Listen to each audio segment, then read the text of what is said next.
Yo, crispy. Well, why? Simple like Well, you know, my dog.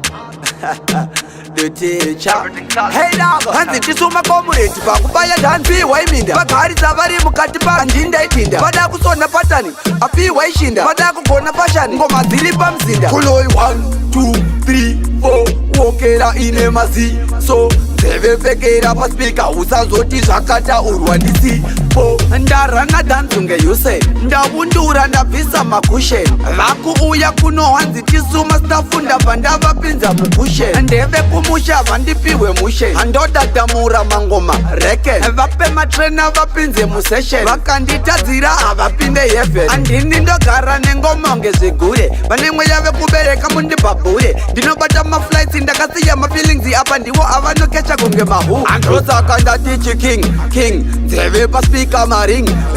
chitungwidza wata thing mambo second ndinitobata win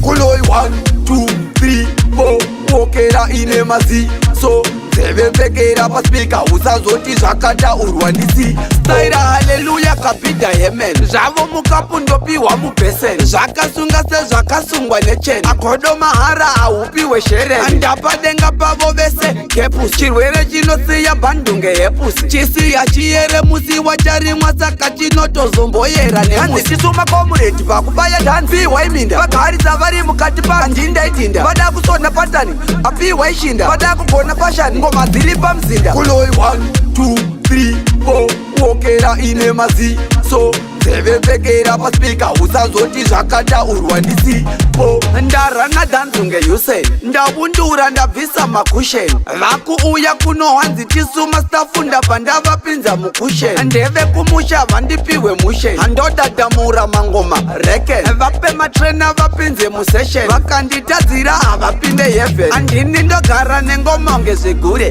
vanemwe yave kubereka mundibhabhure ndinobata maflights ndakasiya mafeelings apa ndiwo avanokecha kunge mahu andosaka ndatichi king nzeve paspika maring chitungwidza wata thing mambo second ndinitobata win